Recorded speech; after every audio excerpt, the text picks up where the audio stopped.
Jadi kita kedatangan tamu-tamu yang luar biasa dari tim pengembang program pendidikan guru penggerak. Kami mohon mungkin dari Pak Simon atau Pak Kapolri ataupun Mbak Melisa yang akan memberikan tanggapan mengenai narasumber kita pada hari ini. Mohon perwakilannya siapa, silakan untuk Kemenstu. Mohon, terima kasih. Ya, silakan. Kita sambut Pak Simon Rafael.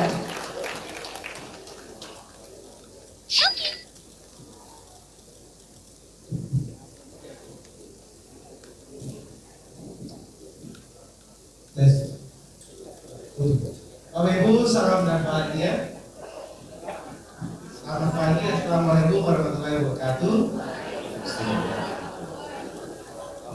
Damai sejahtera, Om Swastiastu, nama budaya, salam kebajikan, rahayu untuk kita semua di ruangan ini.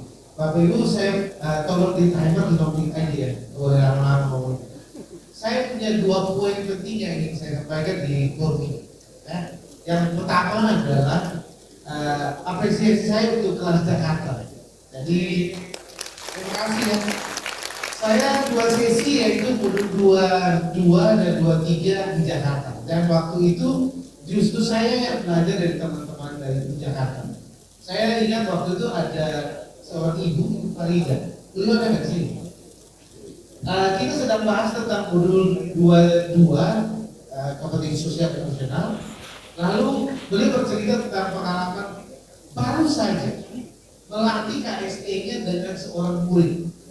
Nah, beliau menggunakan handphone, lalu bagaimana menata diri, mengelola diri, menghadapi situasi itu semua masuk ke dalam kelas. Dan saya berterima kasih untuk itu. Lalu modul 2.3 saya lihat Pak Firman. Pak Firman ada nggak di luar? Oke, Pak Firman waktu itu kami simulasi gitu ya. Dan beliau akhirnya kata saya, Pak, terima kasih.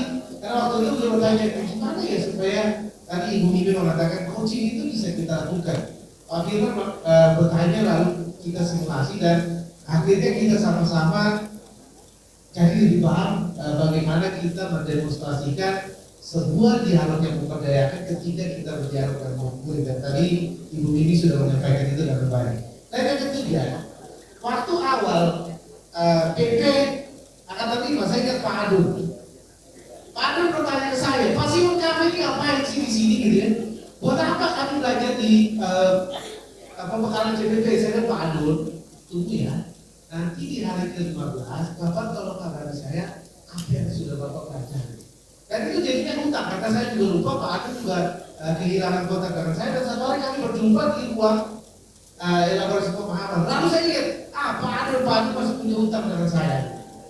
Lalu Pak Adun bercerita, betul Pak Simon, saya berubah. Dan hari ini juga teman-teman menyampaikan itu, dan itu apresiasi saya untuk Jakarta ya. Terima kasih Pak Guru Jakarta. Pak Adun dan teman-teman PP, lalu Bu Eka juga temannya, dan teman-teman yang lain. Nah, sekarang saya mau ke teman-teman yang tadi presentasi.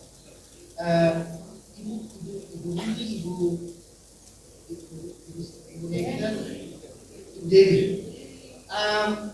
Bapak Ibu, ketiga orang ini berbicara mengenai dulu kami sebut sebagai proyek perubahan.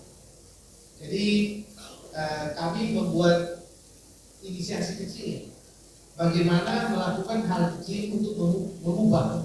Dan apa yang terjadi ketika tadi Ibu Dewi bercerita tentang topik ini, saya senyum sendiri karena ada pengalaman lucu di Kalimantan di sebuah desa.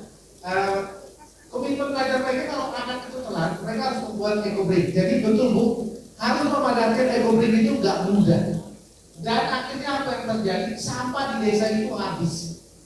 Sehingga anak-anak itu kebingungan karena mereka itu konsekuensinya adalah membuat eco break. Dan ketika itu menjelaskan itu, saya bayangin anak-anak kecil ya di rumah, mereka akan bilang ke orang tuanya, Bu itu jangan dibuat, saya mau bawa ke sekolah untuk dijadiin eco break. Saya percaya itu. Dan Bapak Ibu telah menceritakan peristiwa dalam hidup mereka. Kita nggak tahu ke depan mereka seperti apa, akan jadi seperti apa, tapi pengalaman yang ibu-ibu contohkan ini akan menjadi peristiwa yang akan mereka kenang. Luar biasa lagi Ibu Dewi ya, Ibu Heni ya. Tadi kalau Ibu Instagramnya saya lihat Bu Naji sudah follow ya. Ini pengalaman. Jadi dari SD, SMP, SMA, proyek perubahan ini mengubah siapa? Mengubah terkait mengubah semua orang. Ibu-ibu berubah, komunitas berubah, terutama anak-anak juga berubah. Kita lihat ekonomi sederhana, kita lihat ekonomi, semua orang membuat ini saat ini. Tetapi peristiwa yang dimaknai itu berbeda setiap orang. Dan saya percaya anak-anak itu akan memaknai peristiwa-peristiwa itu ketika melihat Kopiko, ingat Bu Dewi. Karena apa? Karena Bu Dewi meminta kami untuk ngumpulin Kopiko ini. Sehingga sampai makan permen Kopiko bukannya dibuat tapi masukin kantong. Karena ingat Bu Dewi, Rosella, bayar pasti ingat Ibu Dewi. Lalu tadi Bu bilang pembelajaran berdiferensiasi. Sesederhana membuat digital, lalu memanfaatkan kecintaan anak-anak yang tidak lepas dari gadget untuk membuat mereka jadi belajar. Terima kasih Bu Mimi untuk itu ya. Itu aja dari saya, berapa menit? 4 menit 42 detik. Terima kasih Pak Agus. Jadi kita lihat selamat belajar. Ini angkatan kelima dan selalu mencanangkan ya. Setiap angkatan memberikan peristiwa-peristiwa yang mencengangkan bagi saya. Terima kasih Bapak Ibu. Assalamualaikum warahmatullahi wabarakatuh. Kita beri aplaus yang meriah untuk Bapak Simon Rafael. Terima kasih Pak Simon atas